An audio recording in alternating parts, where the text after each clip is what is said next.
thanks a lot. Thanks for coming back.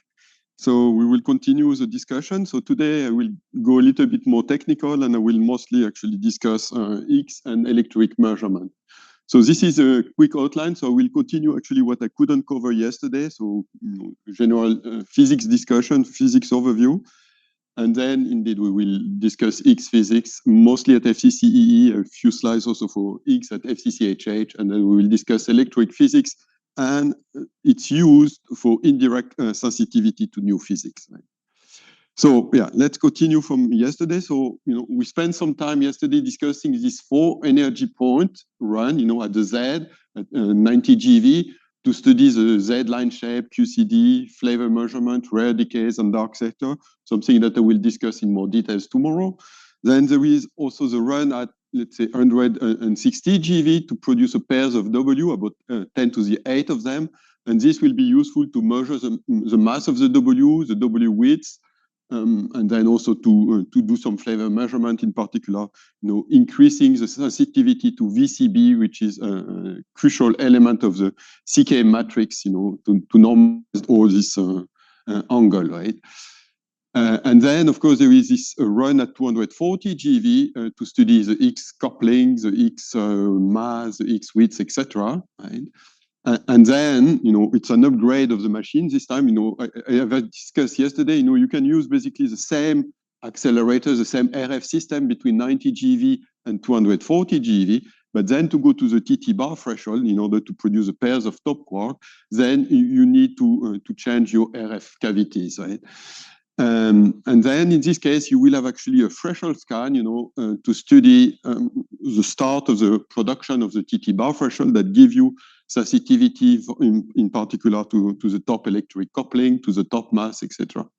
And then you certainly want to see it, at higher energy to increase the cross section and produce many pairs of top quark, about 2 million of them. Right? So this is a baseline run, this 4 energy point. In addition, if there is extra time, I don't know if FCC-hh is delayed or if the magnet are not ready, whatever. In principle, there are physics case to add additional energy run, right? So certainly one interesting one is at 125 GeV, where you could collect something like 30 inverse attobarn. And this is interesting because, in this case, you will produce the X as an S-channel resonance directly by a collision of electron and positron, right? And this is a run that will give you sensitivity to the electron Yukawa, right? So I have a few slides today to discuss this interesting option, which, again, is not part of the baseline. It's something that could be added if there is interest or whatever, if there is enough money or enough time, right? Another run that you can add is at 217 GeV that turns out, if you do your math correctly, turns out to be exactly the start of the production of ZH, right? So in this case, it will give you another way to measure the X mass by just looking at the shape of this threshold, right, cross section.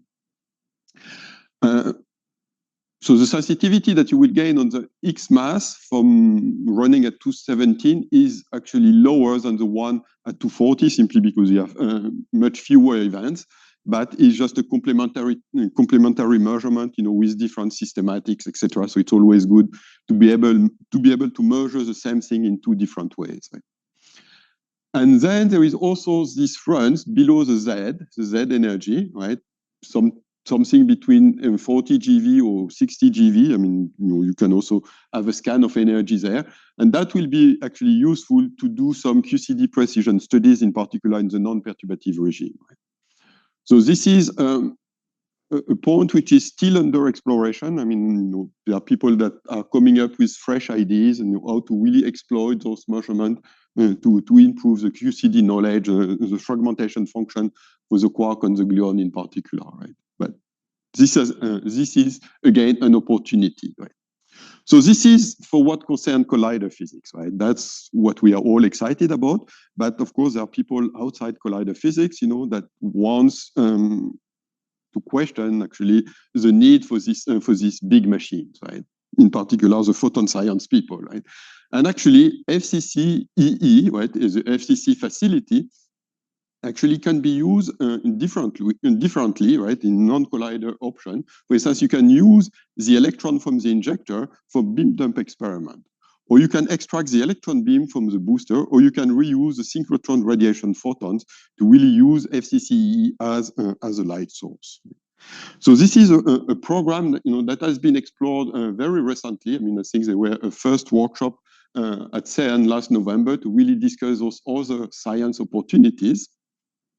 And it looks like, indeed, there is rich opportunities. Actually, there is a document that were also submitted to the European Strategy Update. You can find the link here. And basically, yeah, you can use this facility to do photon science, to use FCC as a light source, to get spatially coherent photon beams, possibly down to the 0.1 Armstrong, with high average and peak brightness that is comparable, even maybe better at higher energies than the other light source, dedicated light source, either in Europe or in China. Right? There is also some high energy physics application. I mean, I already mentioned this beam dump, for instance, that could be used to search for axion-like particle, right? But you can also perform some test of strong QED. For instance, look at Schwinger pair production in the strong QED regime. You could also search for the dark sector, whatever weakly coupled sector, that could be related to dark matter. And then clearly you can also use in particular the positron to do some surface science, or maybe to produce actually the first Bose-Einstein condensate of positronium, or get a X-ray laser at 500 kilo electron volt. So there is certainly a lot of application also in nuclear physics that you can really use. And here I've collected actually some of the table and some of the plot that you can find in the report, that, for instance, compare for the light source, you compare FCC and the different running mode with, for instance, the Petra 4 project that is supposed to take place at DESY within a few years. It's supposed to be the best light source in Europe. And you can see that, I mean, FCC is certainly comparable in terms of low emittance. I mean, the lower the emittance is, the higher luminosity of the machine. So it's certainly good to have a low emittance. And here you can see that both the horizontal and vertical emittance actually is very comparable to Petra 4. The brilliance actually is even higher than at Petra 4 by 2 or even 3 orders of magnitude, in particular for very energetic photon at 50 keV or 100 keV. You can see really the difference in the brilliance of FCC compared to Petra 4, right? So clearly, yes, FCC could be a machine that can be used outside particle physics, right? Strong QED field. I mean, this is again a comparison table, of FCC booster, the LINAC, compared to LUXE, which is again a project supposed to take place at DESY, again to look at the production of Schwinger pairs, in the strong QED regime. And you can see here that the advantage of FCC is the high repetition rate. So you will get a lot of pair production at a rate much higher than at LUXE. And yeah, you can use the positron for various applications. Up to you to decide what to do with this. Okay, I mean, that was basically the conclusion of yesterday lecture, just to give you a scope of the physics that can be performed at FCC. So physics, certainly for collider, but also beyond colliders. So as promised, now today I would like to give you a little bit more details, quantitative numbers, and tell you how the analysis have been performed. So since FCC is advertised as the X factory, I should clearly spend a little bit of time discussing X physics at FCC-ee. Right? So we have I've already shown you yesterday this table of the sensitivity of the X coupling measurement. So this kappa is basically the relative coupling, of the X to the various standard model particle normalized to the standard standard model. Right?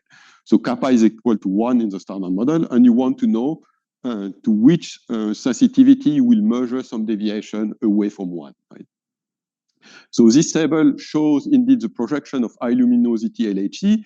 And here you can see that there is an asterisk in all these numbers. So the asterisk means that actually those sensitivity are not model independent. Because as I mentioned yesterday, at Hadron Collider, you cannot measure the X width, right? You measure the cross-section times the branching ratio. So there is always a lack of the absolute normalization of the couplings. You can rescale all the coupling provided that you are rescaling the width accordingly, right?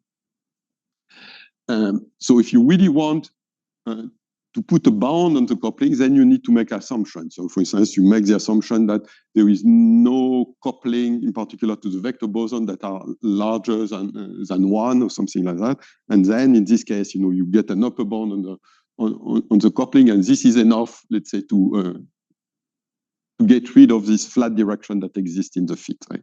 So this is how those analyses are done at high luminosity LHC, right? So that's why they are not model independent. There is actually an assumption or several assumptions that goes into those numbers. This is not the case at FCC-ee, because at FCC-ee, you have a clear control on the energy of the colliding beam, right? In such a way that actually you can really reconstruct the X without looking at its decay of the X, right? That's what is called the recall determination of the X. You just look at the ZH and you will find a peak at the recall mass without having to look at the decays of the X. And this gives you actually an handle to measure directly the X width, right? So that's why the determination of the X coupling at FCC-ee, but that will be also true at a linear collider. As long as you are colliding electron and positron, as long as you know the energy of the colliding beam, you can use this recall mass method. Right? So yeah, that's one advantage, right? That you have a measure of the width, which provide an absolute normalization of the couplings, right? So that's why now, for those coupling sensitivities, there is no asterisk, right? It's really model independent. I've already told you that, yeah, you have a sub-percent precision for most of the interesting couplings, in particular, the coupling to the Z, which will be known at the per mil level. I'll come back to that in a moment. And also, the coupling to the W, which is maybe factor two or 3 worse than the coupling to the Z, but also the coupling to the bottom, coupling to the gluon or to the tau are still at the per mil level, right, or close to the per mil. Qualitatively, also, FCC-ee give you for the first time, access to the second generation of quark, in particular, the decays of the X into charm or strange quark. And this is doable thanks to the clean environment of lepton collider, but also thanks to the efficient flavor tagging algorithm. And there have been a lot of development lately in the past few years about really how to improve those flavor tagging algorithms. And we have experts in the room that can tell you all the story about that. Yeah, so the X width, if you look at the numbers, yes, there is an X width here that will be known below basically 1%, right? And the mass measurement will be at the order 4 MeV, and 4 MeV turns out to be, the width, the natural width of the X within the standard model. Right? So basically, you will be able to measure the mass of the X with a sensitivity which is of the order of its width, right? And that will be very important later on when maybe if you want to run at 125 GeV, where you need really to sit at the resonance, really at the X mass, in order to increase the production rate, right, and get sensitivity to the electron Yukawa. There is, as I say, there is also this tantalizing possibility to get close to the standard model expectation. I will show you some numbers later on. How close will you be to the standard model value depends how long you want to run at 125, right? And again, something that I emphasized yesterday, right? All this X program can be achieved in a compact period of time. So what is planned at the moment is to run for 3 years at 240 GeV and to run at 5 years at 365 GeV. Right? And that's what you need to do to really extract those coupling with the sensitivity which is there. Of course, For X purposes, you could maybe remove the run at 365. So those numbers will degrade, and you will lose something, in particular the sensitivity to the X coupling. For that, to get sensitivity to the X coupling, you need really the run at 240 and 365. But for those couplings, I mean, if you get rid of the run at 365, those numbers will degrade, but you will still get good sensitivity to all the X coupling. And in this case, you will achieve X physics within 3 years. Yes, another thing that I wanted to point out, I don't know if you can read, I mean, here is actually that some of those numbers, in particular the coupling to the bottom, the coupling to the gluon, and also to the charm, actually are getting dominated now by the standard model parametric uncertainty, in particular the value of the bottom mass, right? And here you can see in this table actually the sensitivity, with or without those parametric uncertainty, right? So you can see really that, you are really, I mean, the statistical uncertainty are really reaching now the parametric uncertainties. And you need to come up with clever studies to get rid of those theoretical uncertainties, or maybe improve the theoretical calculation. So where this X physics is coming from? So this is a plot that summarizes basically X physics at FCC-ee, right? So you have two main production modes. The first one is a production of the X in association with a Z, right? So X tralum. And this is a blue curve here, right? That has a peak maximum cross-section somewhere around 250 GeV. Right? We will come back to that later, right? Why don't you run at 250 GeV if this is the maximum of the cross-section, right? Well, I mean, the answer is that because the luminosity is actually decreasing with the energy. So you need to optimize, the product of the luminosity times the cross-sections, right? And the optimal energy is not at 250 GeV, is closer to 240 GeV, but this is something which is being revisited at the moment. And we'll discuss this in more details later on. So that's the first production mode, right? I mean, that's where most of the X will be produced, right, at 240 GeV. They are mainly produced in this mode. There is an additional production mode which has a totally different kinematics, right, which is just vector boson fusion. So you emit a W from the electron and positron, and then the W interact and produce the X. So here you can see that the cross section is much lower, right? Is much lower, in particular at low energy. I mean, it's a cross section that increase logarithmic with the energy, right? But at low energy, this is far smaller than the ZH cross section. Nonetheless, I mean, it carries totally different kinematics and different dependence on the various X couplings. So we will see later that there is actually a good complementarity between those two production modes, even if the number of the X produced by vector boson fusion is much smaller, right? So as I say, I mean, we are planning to run for 3 years at 240 GeV. This will produce something like 10.8 inverse autobarn. And if you translate this luminosity in terms of number of events, you will get 2.2 million of X produced with a Z and 65,000 X produced by vector boson fusion. At higher energy, at 365 GeV, you will run for 5 years, but again, the luminosity is much lower. So here, the total accumulated luminosity will be 3.12 inverse autobarn, and this will translate into a number of X, which is about 400,000 X produced with a Z and about 100,000 X produced by vector boson fusion. So now you exploit all these X, you look at various decay modes. I mean, the decays into fermions or decays into gauge boson. And you do an analysis. I will comment a little bit about the analysis, and then you translate that in terms of precision of the various couplings, right? So this is here a table on the precision of the X measurement on the value of the cross-section times the branching ratio, if I'm not wrong, right? And this is a 68% confidence level, right? there is also upper bound of some of the interesting mode, in particular, some decay mode that are flavor violating, right? You know that one particular property of the X in the standard model is that it doesn't carry any flavor changing neutral current at 3 level. So you expect those decay mode to be highly suppressed in the standard model. So this means that it's a good test, clearly, of physics beyond the standard model. And everything which is highly suppressed in the standard model, but that could happen in any BSM model, is certainly a good way to probe BSM. And here you can see clearly the sensitivity or the upper bound on this decay mode, which are actually comparable. The upper bound is comparable to the decay which is preserving flavor, like the X decaying into 2 down quark or the X decaying into 2 up quarks, right?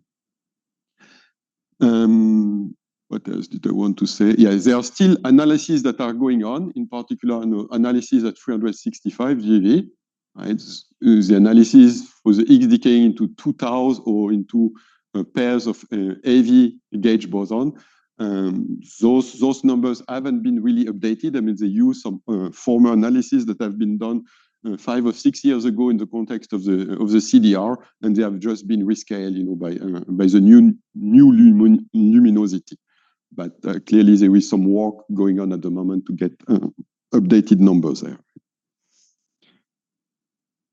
Yes, and what you can notice is that the best sensitivity is really in the ZH with the X decaying into BB bar, right? And the measurement of the cross-section time branching ratio will have a sensitivity of the order of 0.2%, right? So this means that if you want to extract a value of the couplings, the coupling goes like, the cross-section goes like the square of the coupling. So this means that the sensitivity on the X coupling will be this number divided by 2, so it's 0.1, so it's really a per mil sensitivity, right? So that's the first time maybe that you can see in a table, per mil sensitivity to X coupling determination. That was a milestone, right? So here are some slides that I've stolen from some people in the room, and gave us a little bit of details of, on the analysis and the simulation framework, right? So all the numbers in the summary table that I've just shown have been obtained really by dedicated analysis. They are not done by phenomenologists, but by real experimentalists, right? So they use a common framework, which rely really on simulated samples, right? And standardized analysis tools, right?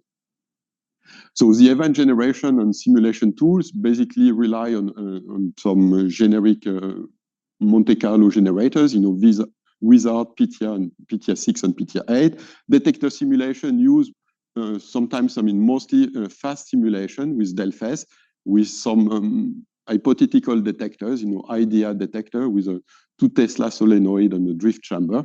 And the jet reconstruction are using some fast jet algorithm with a Durham algorithm. And then, as I say, there is some flavor tagging algorithm, that are based on a graph neural network. And here, I think you can see some the efficiencies of those flavor tagging algorithms. Right? The analysis, use multivariate method across different channels, differential measurement, and multidimensional analysis and shape-based likelihood fits. Right? Okay. Evaluation of the uncertainties, right? That's always a difficult part. The systematic uncertainties on the cross-section are statistically dominated, and the sensitivity to detector performance, tracking, vertexing, resolution, particle ID are clearly accounted for, right? And the systematic uncertainty that are considered are, one associated to the background normalization, which basically a 1% uncertainty is applied, as a log normal terms in the likelihood fit. And there is also some experimental uncertainty that are actually expected to be negligible compared to the statistical uncertainties. Right?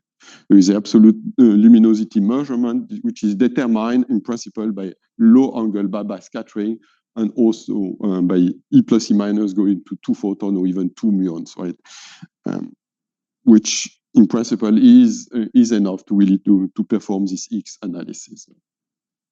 So before discussing actually the sensitivity on the coupling itself, I wanted to discuss, the determination of the X mass.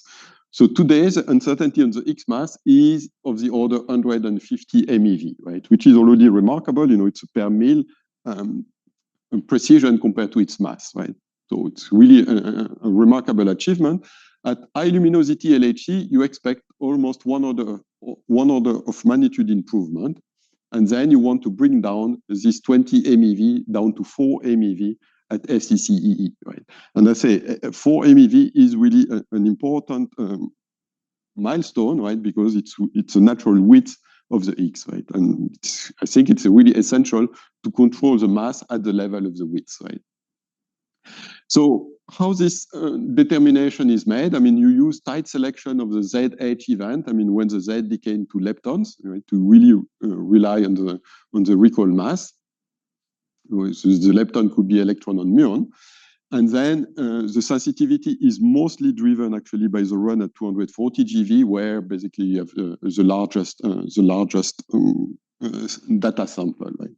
And also the issue is that at 365 GeV, the recall mass actually get too broad to really determine the mass of the X, right? And yeah, so this is what you can see, the likelihood of the mass determination with this 4 MeV sensitivity, right? And then, there have been various studies, on the impact of the detector design on this X mass sensitivity, right?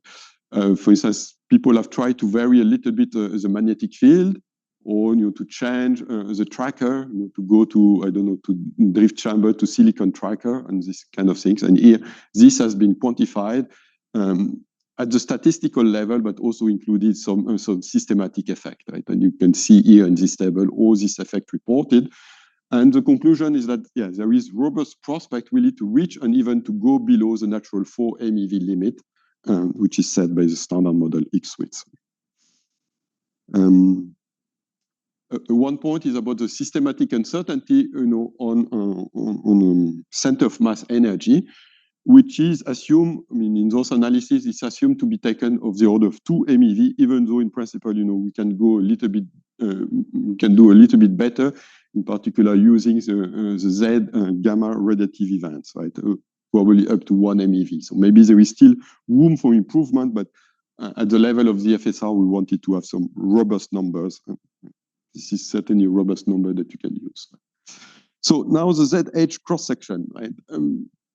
So as I say, you study mostly at 240 GeV and 365 GeV. Then you don't have, in principle, to really look at the decays of the X, but actually at the end of the day, it's better to look and to have dedicated analysis for each of the decay mode of the X, and then you combine all this mode together. And this is a table that you obtain. For when the X decay leptonically, you get a sensitivity of the order of 0.5%. When you consider the hadronic decay mode, you go by 0.4 or so, and then by a combination of hadronic and leptonic decay mode, you go to 0.3% uncertainty. And here you see the comparison with 365. It's certainly worse, but it's again a complementary measurements, right? Yeah. Perform detailed analysis, again, some leptonic final state with selected lepton pairs that are originated from the associated Z with high efficiencies and tie selection to suppress the background.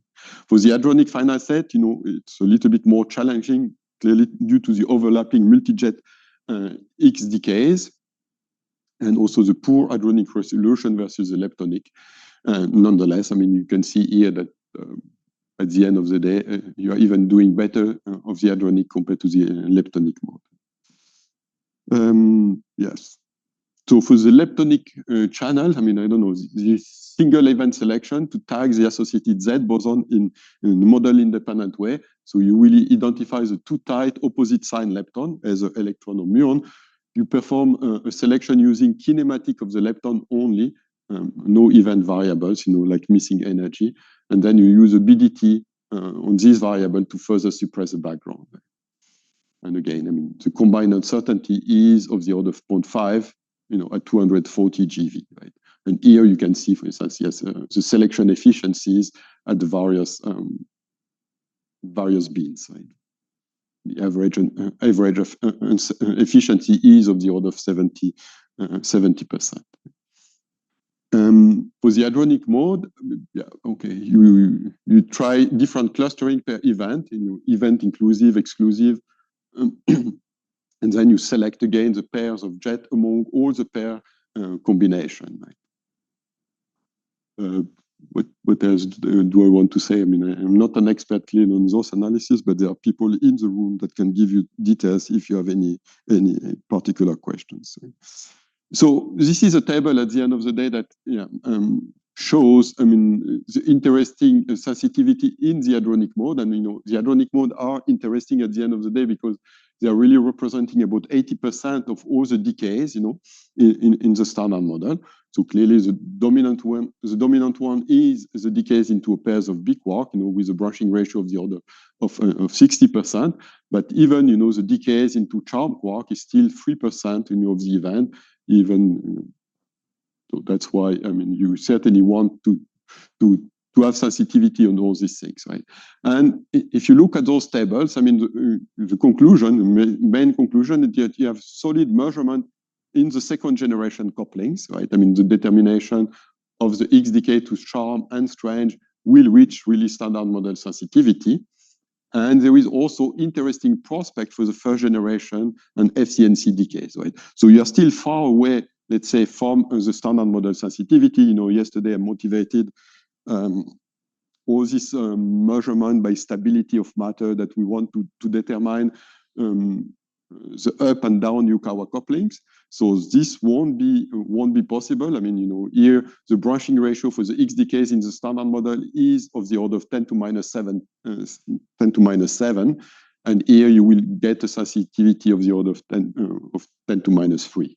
But it's an improvement certainly compared to high luminosity LHC, where the bound is more of the order of 500 or 400 times the value of the standard model. Right? What I find remarkable, I mean, is really the comparison of this flavor conserving decays with the flavor violating decays. Right, the X decaying to a bottom and a down quark, the X decaying to a strange and a down, or the X decaying to a charm and the up quark. Right. So again, the standard model branching ratio are very highly suppressed in this flavor changing decay mode.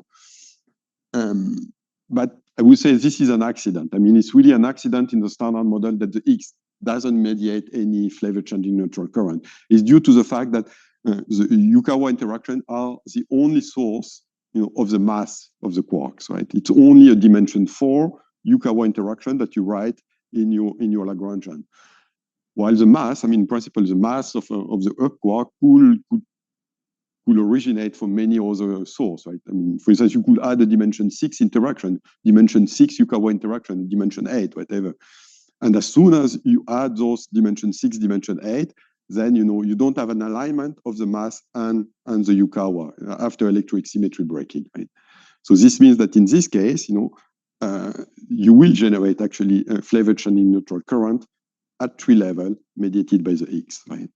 And that's very generic. As soon as you have some vector-like quark or vector-like leptons that can mix with the standard model quarks on the lepton, you will generate this flavor changing neutral current. Right? So I think it's really an accident, and it's really, I don't know, in the science of accidental symmetry is really an accident in the standard model that you don't have X flavor changing neutral current. So that's why, I mean, getting those sensitivity, I think it's an important step. And what is remarkable, is that again, those sensitivity on the X flavor changing neutral decay are of the same order as the decay preserving flavor, right? And that's typically what you could expect again in any model of flavor, right? You expect similar rate for the decay for the flavor changing decays compared to the other one. So I think it's really a nice milestone which is achieved by FCC-ee. So thanks to the to the recall mass, now you could also gain a good sensitivity to the invisible decays of the X. So in the standard model, okay, this decay is only originating from the X decay into 2Z, and then the Z decays into neutrinos. So the branching ratio is of the order of 0.1%. I mean, in principle, you could also imagine, you know, a decays of the X directly into neutrinos, depending, I don't know, if you have Majorana mass for the neutrino, we know with this Weinberg operators, then you will have a direct coupling of the X to the neutrino, right? Linked to the mass of the neutrino. So you will have another source of invisible decay within, let's say, the standard model plus CISO, right? But I mean, anyway, I mean, again, you know, it's very easy in BSM model to produce or to enlarge this invisible decays. In particular, you know, when the X is a portal to dark matter, there is many model of dark matter that really rely on the X as a portal between the standard model and the dark sector, simply because H squared, you know, H squared is a gauge invariant object of low dimension, right? So it can really be used to construct any possible interaction while preserving the structure of gauge invariance between the standard model and the dark sector, right? So that's why this X portal is certainly an interesting scenario to consider to really in many dark matter models. Right? So again, I mean, this has been analyzed. I mean, this recall decay of the X has been analyzed, and this has been used to put a bound on the invisible decay of the X at the level of it's a 95% confidence limit upper bound on the invisible decay rate of the X at the level of 10 to minus 4. Right? It's quite remarkable. There are rare decays. I mean, the rare decays now suffer from the fact that you produce 2 million of X, right? Which is it's a large number, but you know it's not high statistic compared to high luminosity LHC, for example. I mean, as I say yesterday, high luminosity LHC will produce about 100 million of X, right? And so even though I mean FCC is cleaner, you are suffering from the fact that the total event rate is still much lower than in eddy hadronic machines, right? So that's why I mean at the end of the day, for those rare decay mode, the X decay into 2 muon, into 2 photon, or Z gamma, you know, the sensitivity is still basically 1 or 2 order of magnitude worse than for the coupling to the Z or the coupling to the bottom. Right? So at the level of 11% for the decays into muon, at the level of 3% for the decay into photons, 2 photons, and again 10% for the decays into Z and photon. Right? But again, there have been some dedicated analysis for the rare decay modes. I mean, you can find some details clearly in the feasibility report. Yes, this rare and invisible or exotic decay mode could be interesting, as I mentioned before, in connection with dark matter, in particular when the X is a portal. So that's exactly what I was discussing before.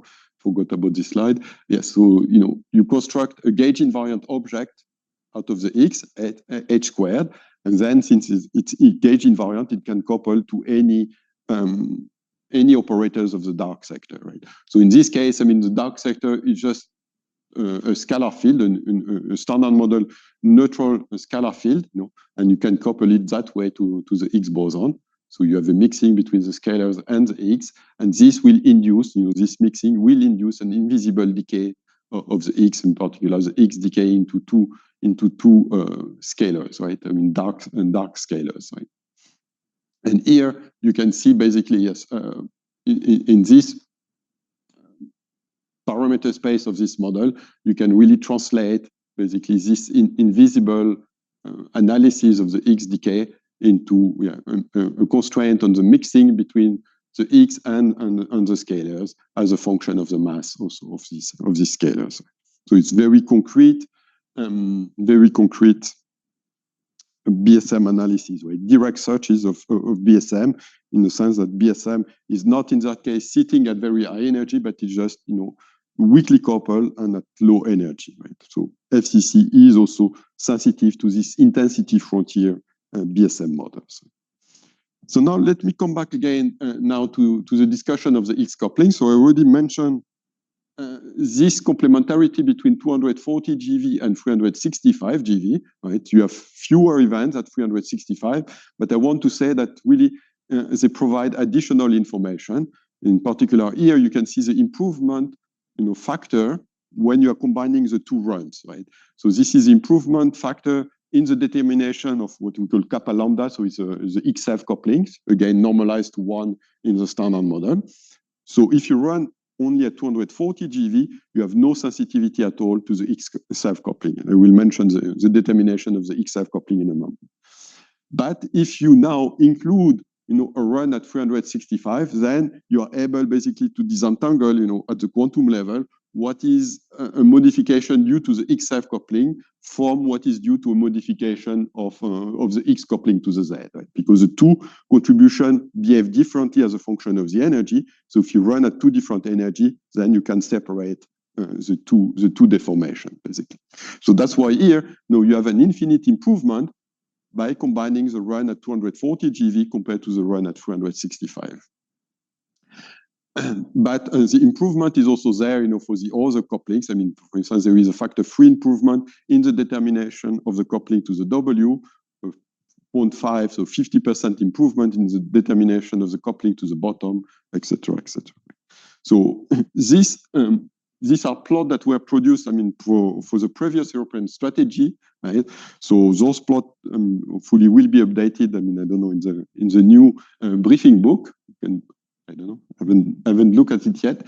But this really illustrates a little bit this complementarity that I was talking about, right? So here, for instance, if you look at the coupling to the W, right, there is a bar here that, the light bar represents the coupling sensitivity for run at 240 GeV only.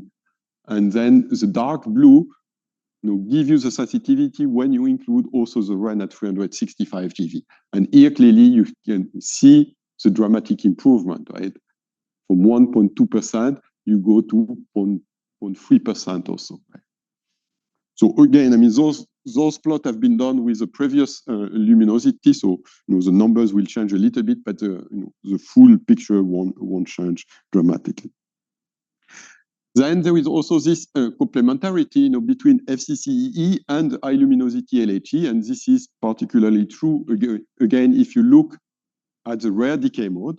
So I mentioned that FCC-ee suffer a little bit of the lack of rate, the lack of a statistic for this rare event, but then you can really actually rely, on the event that are produced at high luminosity LHE, where you will have hundreds of millions of Higgs bosons, right? So you can really use now the fact that FCC-ee will have this absolute normalization of the couplings that allows you to exploit all the data that are produced at high luminosity LHE. So that's what is shown here, I think. And now I need to see the color, and since I'm colorblind, I don't remember which one is which collider. But yeah, you will see that by combining, FCC-ee together with high luminosity LHE, the two machines basically wins, right? So it's really a synergy, because you cannot exploit all the data at high luminosity LHE again because you don't have this absolute normalization, and FCC-ee benefit from the large rate at high luminosity LHE. Another aspect, another beneficial interplay between high luminosity LHE and FCC-ee is the fact that high luminosity LHE has no access to the charm Yukawa, which is again something that FCC-ee can do. Yeah. What else? Yes. Good. So that's complementarity, between the different run, and complementarity between FCC-ee and high luminosity LHE. Now, I would like to spend a little bit of time discussing something which is really unique to FCC-ee, which is this potential sensitivity to the electron Yukawa, right? So how do we do that, right? Again, you look at the direct production of the Higgs as S-channel resonance of E plus E minus scattering, right? So the cross-section, if you do your computation, you will get a cross-section of the order of 1.6 femtobarn. But of course, this is a theoretical cross-section, and then you need to take into account various effects. In particular, the fact that you have initial state radiation, that modified a little bit the energy of the electron. The fact also that there is a spread in the energy of the beam. The beam energy is not exactly fixed, but there is a Gaussian distribution of those energy. So, assuming a 4 MeV center of mass energy beam spread, which is something which is not easy. I mean, the natural spread will be more of the order of 100 of MeV. So you already need to work hard, to bring down the spread from 100 MeV to 4 MeV. And there are some ideas that I will present in a moment, to really achieve that. But if you assume that you have a control on the spread of the center of mass energy at the level of 4 MeV, right? This is a cross-section that you will get, right? You go from 1.6 femtobarn down to 0.3 femtobarn, right? 300 attobarn cross-sections, right? So even though, you will have some luminosity of the order of, few attobarn, I mean, the fact that, the cross-section is so small, you expect at the end of the day, about 100 of events like that, if you run long enough. I mean, 100 of event is certainly enough in particular to put some bound, or maybe even to get some sensitivity to these couplings, right? So this is a table which is a little bit old that shows actually the sensitivity, assuming that you have 20 inverse attobarn per year when running at 125 GeV. And this is the sensitivity that you will get in case of 2 IP or 4 IPs, right? Again, it was a plot that were there to motivate really the need to go to 4 IPs in the baseline, right? And this you can compare to the sensitivity at run 1 or run 2, or even at high luminosity LHC, which will be still of the order of 100 times the standard model, right? While here, really, for the first time in the history, you will get sensitivity in principle to the standard model value, right? So I've mentioned, the need to control this the spread of the beam energy. And the way to do that is to really rely on the fact that you have two different rings for the electron and the positron, and you can adjust things in such a way that an increase on the energy of the electron is compensated by a decrease in the energy of the positron in such a way that the center of mass energy remains more or less constant, right? So you have basically some correlation between the energy of the two beams in such a way that the center of mass energy remain constant, right?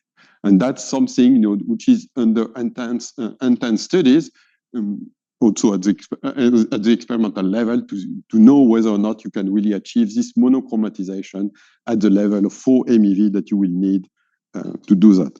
I think at the moment, I mean, there have been some study that confirm that you can use monochromatization up to factor 2, which will be certainly a good improvement in this case.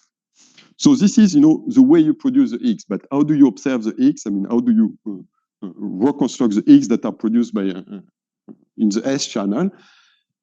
The analysis that have been performed actually mostly use the decays of the X into two gluons, simply, even though it's not the most dominant one. I mean, it's certainly a rate which is much smaller than in the decays of the two bottom quark. But the advantage is that the background is actually much smaller, simply because there is no contribution from the Z. I mean, the Z doesn't decay into gluon, while it can decay into bottom quark, right?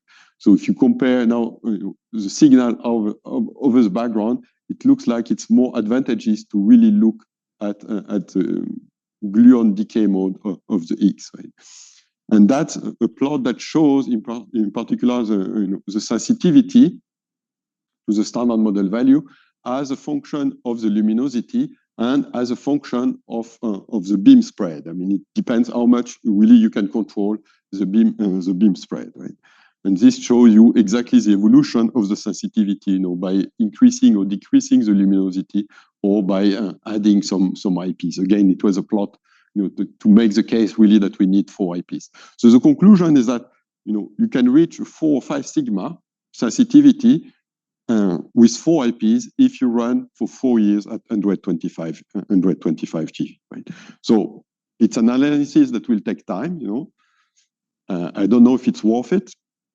I mean, we had several discussions about that. I mean, is it good enough, to put an upper bound on the value? I mean, for instance, you could put a 95% confidence level bound of the order of 2.5, the value of the standard model, if you run for 1 year only, right?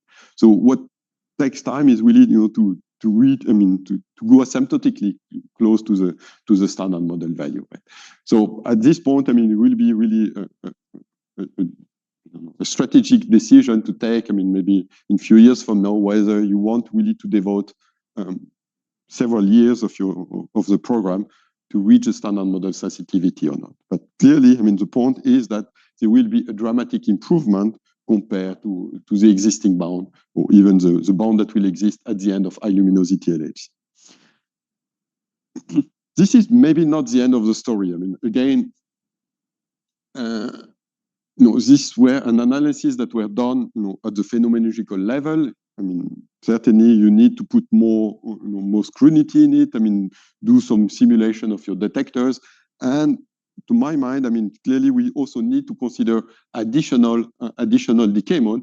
And there were some interesting development. I mean, in particular, people in Chicago, look at the possibility to use the transverse spin asymmetries in the decays of the X into bottom or into W. So those spin asymmetries don't exist in the decay into 2 gluons, simply because there is no interference, let's say, within the standard model. But in the other decay mode, you could have those interference that will create this spin asymmetry.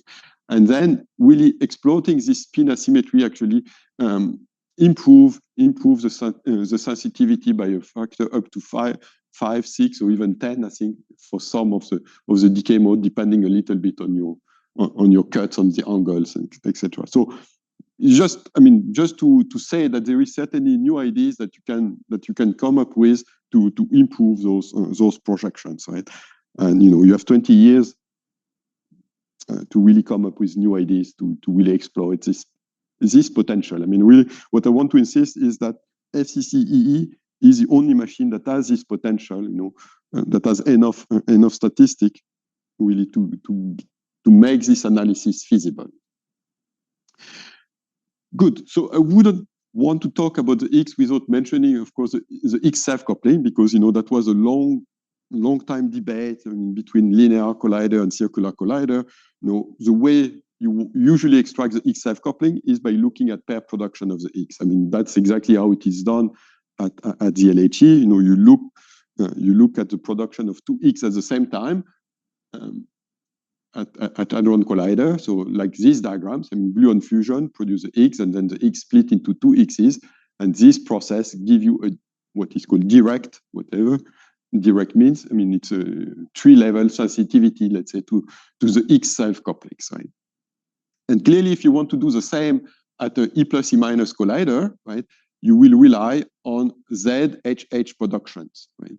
So again, you have the Z stralum produce 1 X, and the X can split into 2, right, with an off-shell X. And then if you have enough energy, then you have a cross-section here that can be on-shell. So you can have a ZHH production cross-section that start at whatever 360 whatever energy. But I mean, to have a sizable cross-section, you need to reach 500 GeV. So for a long time, people were saying, if you want to gain sensitivity to the X self-coupling at E plus E minus collider, you need a 500 GeV machine at least, right? Below this, the double X cross-section is too small to see anything. But okay, I mean, that was analysis that was relying mostly at looking at a three-level dependence on the X self-couplings. But it turns out now that the sensitivity on the ZH cross-section will be so good at FCC-ee that you will gain actually a quantum level sensitivity to the X self-coupling. I mean, you can look at the one-loop correction induced by the X self-coupling to the ZH cross-section, right? So you look now at the single X production, and at the quantum level, at the one-loop level, then you are getting sensitive actually to the value of the X self-coupling. So as I said already before, the difficulty in this case is, you measure the ZE cross-section, you see a deviation compared to the standard model, and you need to understand if this deviation is due to a modified ZH or ZZH cross-section, or if this is due to a modified X self-couplings, which at one loop will also give a deviation in the ZH cross-section. So yes, the difficulty is really to separate those different contributions to a possible ZH cross-section. But fortunately, if you have enough sensitivity and enough data, and again, if you run at two different energy, because the cross-section varies differently as a function of the energy for the various couplings. So if you do that, if you run at 240 GeV and 365 GeV, you do a global fit, and then the conclusion is that you can really extract actually the value of the X self-coupling at the level, let's say, at the level of 30%, right? So you do a measurement. So if you have FCC-ee running alone, you measure the ZH cross-section, and then you interpret this measurement as a sensitivity to the X self-coupling at the level of 30%. So, okay, 30%, and is of the same order of magnitude, maybe a little bit worse than what is now expected to be achieved at high luminosity LHC. Right? But the good thing is that this measurement of the X self-coupling is totally independent, right, on the one that will be performed at high luminosity LHC. The systematics will be totally different. I mean, also the source, right? I mean, the source of the diagrams. I mean, high luminosity LHC, you are exploiting these diagrams, right? And at high luminosity, at FCC-ee, you're exploiting these diagrams, right? So it's totally different new physics that could give rise to this modified X self-coupling. So I think it's really important to have this two independent determination of the X self-couplings. Right? Again, I mean, it's maybe not a selling point. You won't want to build the FCC-ee just to do this measurement, but the fact that it's doable, it brings also a nice complementarity with high luminosity LHC. Yes, and then clearly, if you want to optimize a little bit the determination of the X self-coupling, you can see how much time you want to run at the different energy. I mean, as I say, you need to run at two different energy, 240 GeV and 365 GeV, but how much time you spend at the two energy points depends a little bit on what you want to optimize. And this plot is basically shows what you will obtain for the X self-coupling sensitivity according to the split of the luminosity between the two energy points. But here again, I mean, this plot really shows the need basically to run at the two energy point, where you have, I mean, crossing ellipses. So if you run only at one energy, you have long ellipses because you have a degeneracy between the X self-coupling and the modified coupling to the Z. And it's only by combining those two energy run that, the two ellipses crosses, and you have a good determination of the X self-couplings. People have gone a little bit further, I mean, in the sense that this determination, you rely on the quantum correction, and you need to do a global fit, so you include all possible higher dimensional operators in your effective theory that deforms the standard model, and when you do a global fit, it depends a little bit on your hypothesis, in particular on the flavor hypothesis that you're performing. I mean, whether you have all the couplings to all the quarks and the lepton that are universal, or that also depends on flavor, right? And that's exactly what has been done here. Assuming flavor universality, so you assume, for instance, that you have a U3 to the fifth, right? Because you have three quarks and two leptons. Yeah. And this gives you a U3 to the fifth, so it's really flavor universal. In this case, the number of deformation in the effective field theory that you have to fit is of the order 41, but you can relax those flavor assumptions. For instance, U2 to the fifth only, you assume that the top is different than the other, so the third generation is different than the other, and in this case, you have 53 or 124 parameters. So clearly, if you have more parameters, the fit is a little bit, takes a little bit more time to converge, but you can see here the degradation of the sensitivity on the X self-coupling in the different flavor assumptions. So I think the conclusion is that this extraction of the X self-coupling is rather robust, and doesn't really depend on the flavor assumption that you're putting together. So I'm running out of time, so I think we will postpone the discussion of the electric physics to tomorrow. But there is a last point maybe that I want to comment, is to come back about the optimal energy of the X run, right? I mean, as assumed for now that the run will be at 240 GeV, right? But as I already said, I mean, 240 GeV is not the maximum cross section, right? So 240 GeV was already a compromise between the luminosity that is decaying with the energy and the cross section, which is actually raising to the energy at least up to 250 GeV. So now the question is really, what is the optimal energy, right? Maybe it's time now that we have a more precise design of the machine to revisit and try to optimize really the energy at which you want to run FCC-ee, right?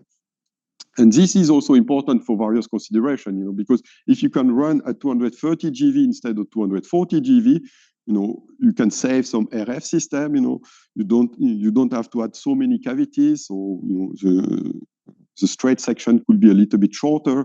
So this is all beneficial, and also the energy that you need to put into running the machine will be less, so you will be saving some money, right? So at time when people are still trying to look for some money, some savings for FCC to make financially feasible, there is this study that are being revisited and try to really see what is the optimal energy for the run. Right? So if you take a particular parameter design, in particular for the optics of FCC-ee, you can get this power law behavior of the luminosity as a function of the energy, right? So it's a polynomial behavior. You can do a fit, and this is the behavior. So you get something like, you get of the order of 13 or 15% more luminosity at 230 GeV compared to 240 GeV, right? So as I say, now you want to do a convolution of this luminosity times the cross-section to get the number of events, right? So that's exactly what this plot shows, right? In blue, you have the behavior of the luminosity as a function of the energy. So this is decreasing. Now you have the cross-section here in whatever, in red or green, I don't know. I'm colorblind again. So the cross-section is rising with the energy. And when you do the convolution of the two, you find that you have a maximum number of events that is produced that will occur at 236 GeV. It's not 240 GeV, it's slightly lower, right? So this is for the signal, right? So for the signal only, it seems optimal actually to run at 236 GeV. But now, you still need to take into account the background. So what is the behavior of the background with the center of mass energy? So this is a first attempt. You assume that you have identical background at all center of mass energy from 230 GeV and 240 GeV. So that's an analysis that has been done by Jan.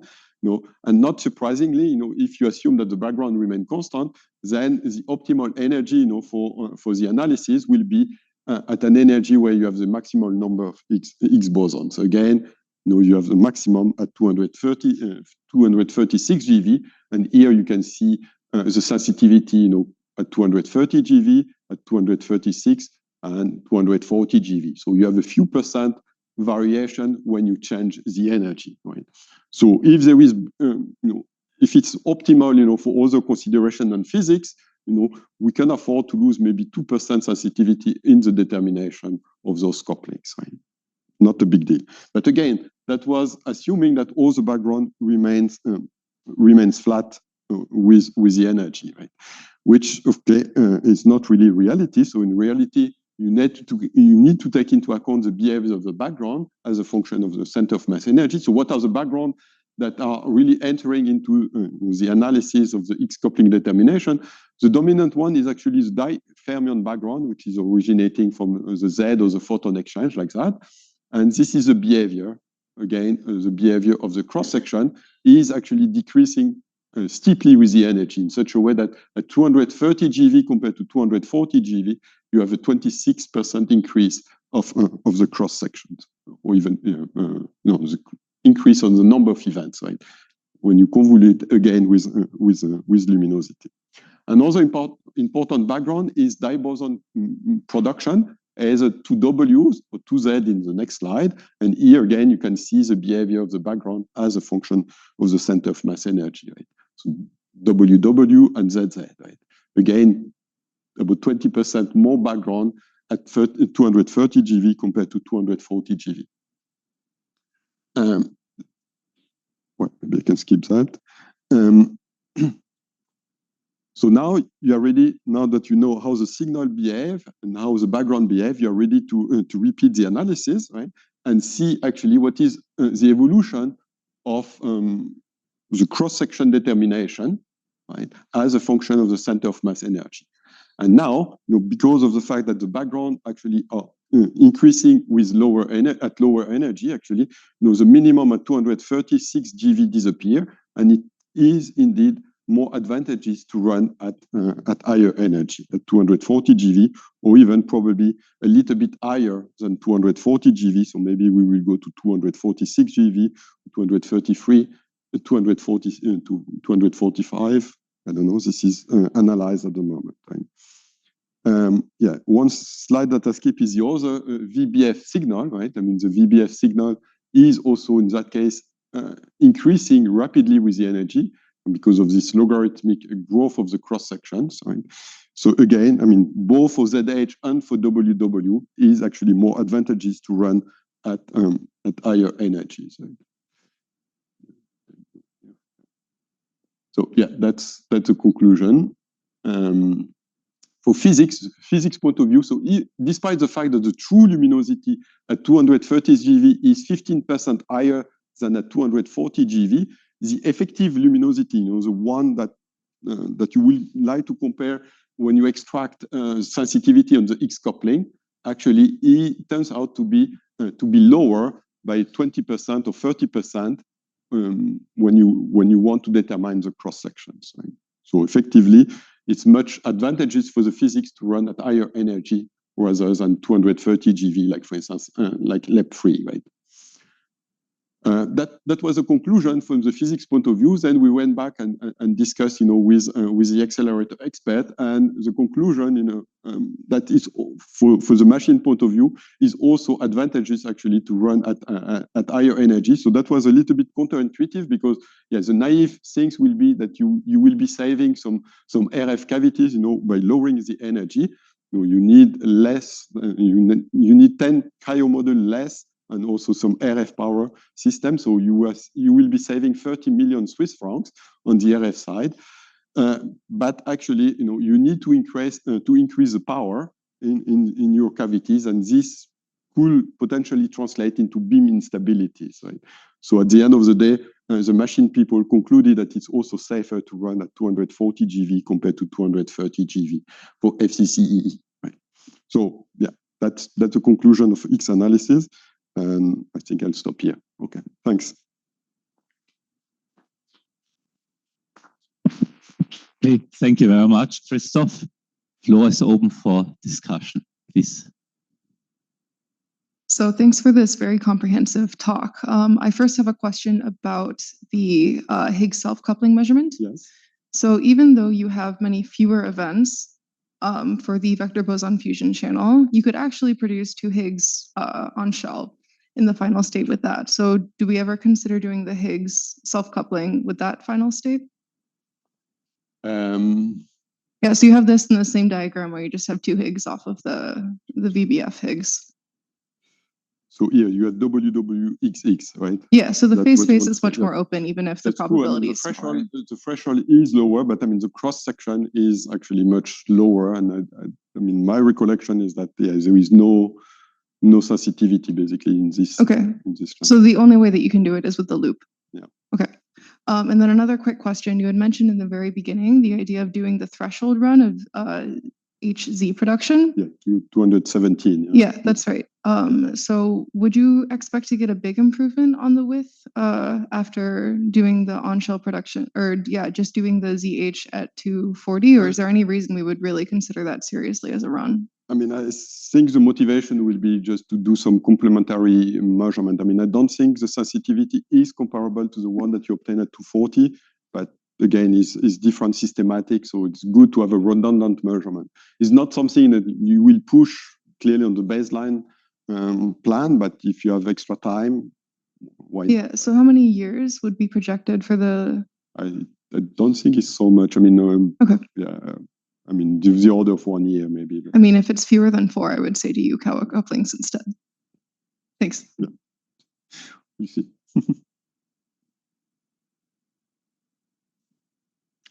Hi, sorry, and thanks for the talk. And just wanted to give an update on the electron Yukawa coupling. Yes. And basically, right now we have a project on the Yukawa coupling of the electron that when Higgs goes to a W and W star, and then it decays to a lepton and 2 jets. Basically, we increase the significance of the channel from half a sigma to more than 2. We may reach 3 sigma.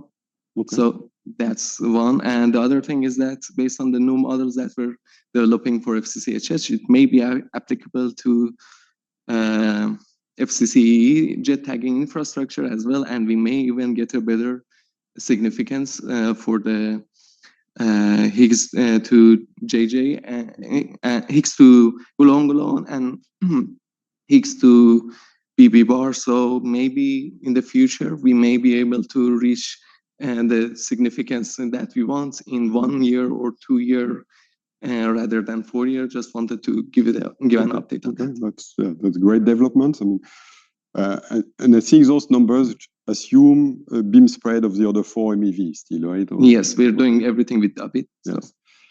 Yeah, I mean, I think there is really opportunities, for improvement in this analysis. I mean, this was just the first analysis that shows that it's possible, and I'm sure. Yeah, just wanted to say that maybe in the future it's possible. Good. Yeah. Thank you. There's first a question behind you. Yeah, just thanks for the nice talk. So I was wondering about the TT-bar-H production, FCC-ee. Yes. So is there any possibility of increasing the energy to reach the TT-bar-H threshold to probe the top Yukawa coupling? I mean, reaching TTH. TTH, yes. 500 or 550 dB. Well, that was studied at the beginning of FCC, but I mean, the cost will be far too large, and I mean, it's much better to go. I mean, to get the project shorter and then jump to FCC-hh. I mean, FCC-hh will be the machine to do TTH, not FCC-ee. So, yeah. I mean, unless for some reason, FCC-hh become unfeasible, then yeah, you could upgrade FCC-ee to reach 500 GeV. It's doable, but I mean, it's expensive, and the luminosity will really shrink. I mean, so at the moment, there is no real advantages to do that, but it's not impossible. Going back to the Yukawa coupling measurements and running at 125 GeV, I guess what we mostly get are off-cell Z bosons from these collisions, right?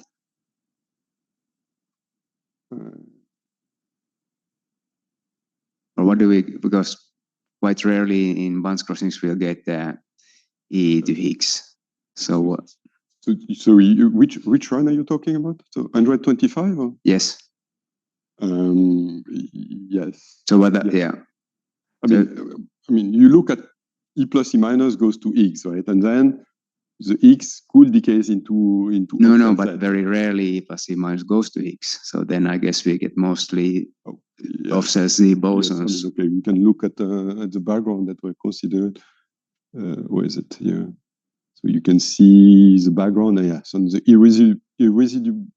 irreducible background are mostly coming from the Z. Yes, so BB, yes, with off-shell Z in that case. I guess we could do something interesting with those off-cell Z's that we produce in this sense somehow, incorporated into the Z boson program, by kind of like a synergy in there. Of course, this can be part of the Z line set measurements very, very far in the tail. Yes. Yeah. So I guess not most of the events are completely useless, even though quite rarely we produce a Higgs. Yeah, we need to look at the rate. I mean, I don't have the numbers on top of my head, but yeah. Okay. But, I mean, the cross section for Z. I mean, increase rather rapidly. Of course, it's far away. Center of mass energy, but yeah, maybe with initial state radiation also could help there. I don't know. Yeah. We need to look at that. Yeah. Are there further questions for today? I can comment on this, or on this last question. Is David Enterria speaking? Yeah. Okay, please comment. So very rapidly, yes, indeed. So we can use the 125 run to do all the physics. For example, counting the number of neutrino species. So here the Z star. So you go at 125, you radiate a 35 GeV photon, and then the Z goes to neutrinos, and then you just see a monophoton even, and this allows you to count the number of neutrinos. That's one typical study you can do in parallel with searching with Higgs, produced resonantly. You can, of course, do lots of QCD physics running at 125, so even shapes and alpha S extractions. And you can also search for all these weakly coupled BSM particles. So as you know, up to 90 GeV at the teraset run, we have very competitive limits. We can extend this to 125. If we run for, I don't know, 40 inverse Atobarn or so, we can set limits on our photons on action-like particles, which are above the Z pole. So yes, there are physics cases to run at 125 beyond the electron Yukawa.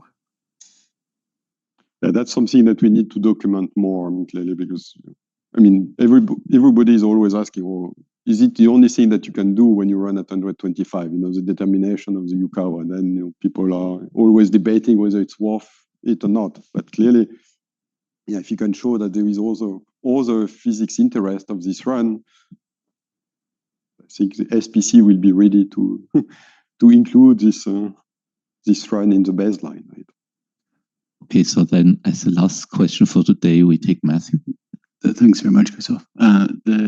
Going back to the very beginning, the hard X-ray photon source possible application, is this envisaged as something that could run in parallel with FCC-ee operation, taking a beamline off it, or is it a second stage after the HEP program finishes? I'm not sure. We need to ask Frank about that, right? Frank Zimmermann. Okay, thank you. It's really machine question. I don't know. Okay, so then we thank only for today. Christophe, thanks for the second talk. But we come back tomorrow, same time, same place for the third of these 3 lectures. Thanks. Thanks.